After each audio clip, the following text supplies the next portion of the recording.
အသက်30ကျော်လာခဲ့ပြီဆိုတော့အချစ်နဲ့ဘဝမတူဘူးဆိုတာကိုကွဲပြားပြားသိလာခဲ့ရတယ်လေ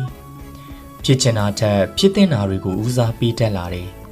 လှုပ်ချင်တာထက်လှုပ်တဲ့နာတွေလှုပ်ဖြစ်သွားတယ်ရယူပိုင်ဆိုင်ခြင်းပေမဲ့ဆွန့်လွတ်လိုက်ရတာတွေရှိခဲ့ဘူးတယ်ဆုံးရှုံးလိုက်ရပေမဲ့လေမိမိရတဲ့အမှတ်တရတွေလည်းရှိနေသေးတယ်လေအသက်အရွယ်လေးရလာတာနဲ့အမျှမြူသိပ်ရတာတွေများလာတယ်ကိုတယောက်တည်းရင်ဆိုင်ရမယ့်ပြဿနာတွေရှိလာတယ်ဒီအရွယ်ဟာအချစ်နဲ့ဘဝကိုတိဆောက်ရမယ့်အရွယ်မဟုတ်တော့ဘူးဆိုတာနားလည်တတ်လာတယ်လေဒီအရွယ်ဟာကိုယ်တိုင်တိဆောက်ခြင်းတဲ့ဘဝကိုရွေးချယ်တိဆောက်ရမယ့်အချိန်ဖြစ်လာတယ်ဒါဟာအရွယ်ရောက်လာခြင်းရဲ့ရင့်ကျက်လာခြင်းပါပဲဒါဟာအချစ်မဟုတ်ပါဘူးဒါဟာဘဝပါအသက်30ကျော်လာခဲ့ပြီဆိုတော့အချစ်နဲ့ဘဝမတူဘူးဆိုတာကိုကွဲပြားပြားသိလာခဲ့ရတယ်လေဖြစ်ချင်တာထက်ဖြစ်တဲ့နာတွေကိုဦးစားပေးတတ်လာတယ်လှုပ်ချင်တာထက်လှုပ်တဲ့နာတွေလှုပ်ဖြစ်သွားတယ်ရယူပိုင်ဆိုင်ခြင်းပေမဲ့ဆွန့်လွတ်လိုက်ရတာတွေရှိခဲ့ဘူးတယ်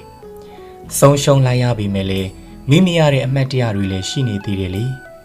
အသက်အရွယ်လေးရလာတာနဲ့အမျှမြူသိပ်ရတာတွေများလာတယ်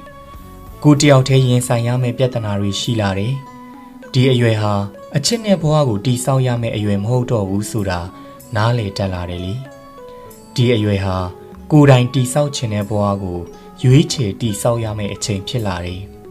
ဒါဟာအရွယ်ရောက်လာခြင်းရဲ့ရင့်ကျက်လာခြင်းပါပဲဒါဟာအချစ်မဟုတ်ပါဘူး